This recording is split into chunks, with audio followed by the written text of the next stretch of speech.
Hey everybody, and welcome back to the channel. It's your girl Lori, and I want to talk to you about not searching for love. That's right, we're coming in hot this week. I am going to just hit you below the belt because sometimes you just need it.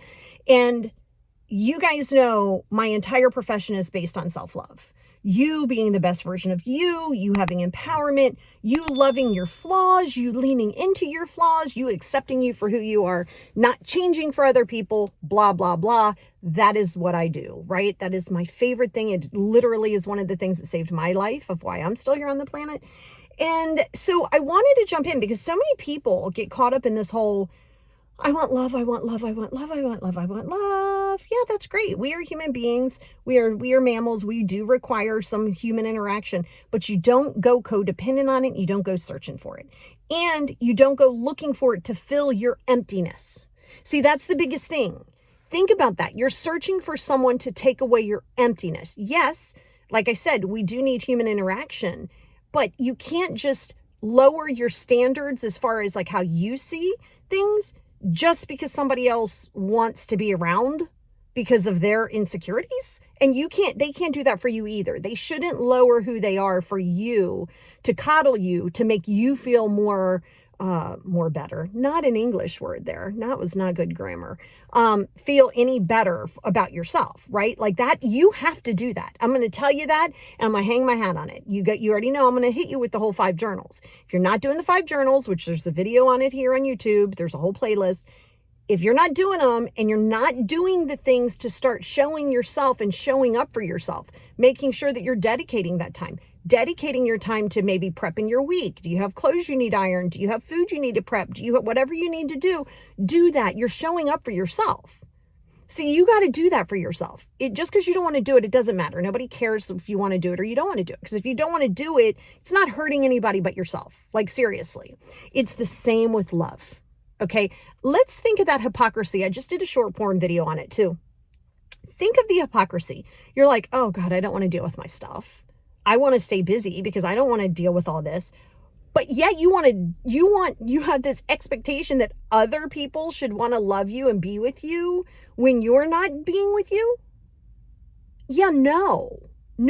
Those relationships are going to go codependent. Those relationships are going to be filled with expectation. Because now you're like, well, I would do this. Yeah, you would do that because you're searching for somebody to like you. You can't make somebody like you or want them to fill a void that only you can fill, baby. I'm going to do a whole podcast on this, by the way, which I've done a million on. But I feel like with the new year upon us, I need to do another one.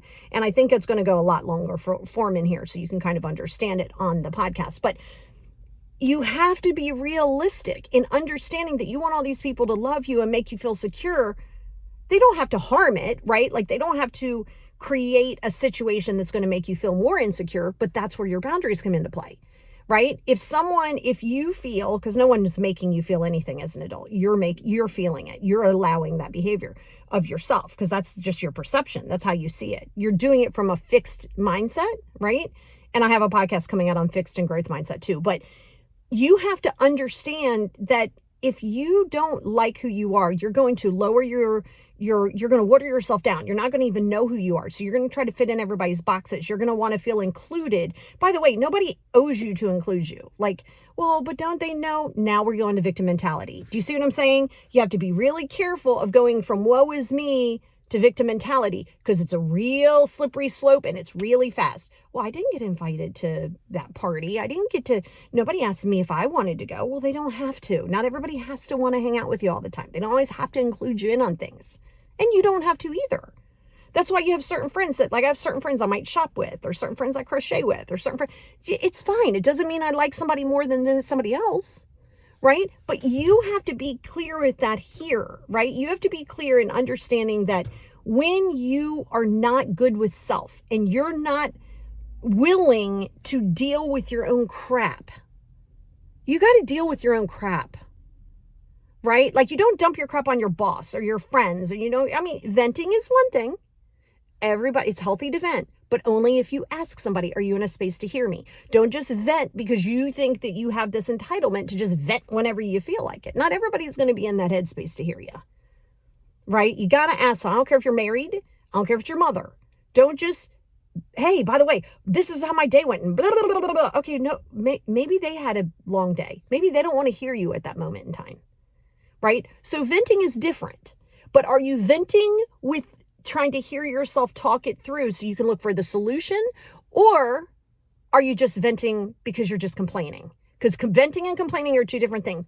Venting is like, okay, let me get this out. Okay, good. Now let me try to decipher that on how I can like solve the problem or whatever the case may be. Where complaining is just like, I don't understand, blah, blah, blah, blah, blah. They didn't include me here and they didn't do this. And okay, well, why are we feeling entitled? See, that's the thing. So until you're good with self, you're always going to be glomming on to other people, looking like, let's say you were like, well, I know that this person does that. It makes them happy. So I'm going to adopt that too. I've used this example before, like happens a lot in teenage years because, you know, your frontal cortex isn't formed. So you're not, you know, you're kind of super codependent, super narcissist as teenagers, right? Because you're just trying to figure out your way. But how many times has somebody said, that would be like, let's say I was a teenager. I would rather walk naked down the street than listen to country. I admire, and I always like, I don't have that talent, and I love talent. So I'm always going to have respect for it, but I don't want to listen to it. Don't invite me to a country concert. I have no desire to go. But let's say I'm all insecure with myself, even as an adult, but especially as a teenager, but even as an adult. Somebody goes, oh my God, I got these Morgan Wallace tickets. Do you want to go? And I'm like, oh my gosh, yes. Meanwhile, I'm going, oh my God, no. But yes, I'll go so I can be included. If you don't like something, don't go. Like, don't change who you are because now you have to live with that ruse again. Right now, you have to live with this ruse. Now they think you like country. So now they got you going to Nashville. They got you doing all these things. And you're going, oh my God, I can't stand this. I love this. This is great. So now you're fake. You're the person that you say you don't like. You're the person that you go, well, I don't like fakeness. You're being fake. Your lack of self-love is glomming onto someone to try to make them love you, but you're being fake. You got to be your authentic self. Not everybody's going to like it. Not everybody's going to like it at all. Not everybody has to. But do you like it? Do you like it? And that's the biggest thing, is figuring out who you are. And you figure out who you are by who you are not. If you were raised, because you're raised with programs, everything in your life is a program. You're told this is what you like. This is politically what you like, religiously what you like. This is what we do around here. This is the schooling you have to go to. You have to do, okay, you're like, holy crap, of all these programs, you don't have to do them.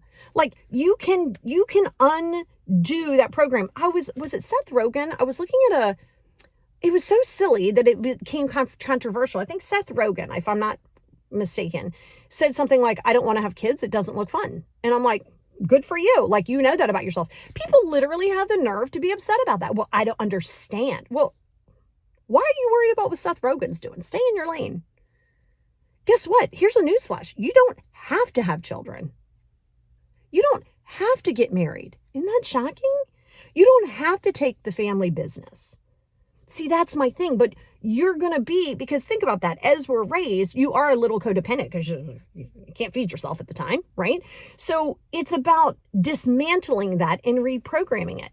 If someone is really about you, they're going to support you on your endeavors, even if it's not something that they get down with. Now, if it's super against whatever it is that their moral compass is, they don't have to.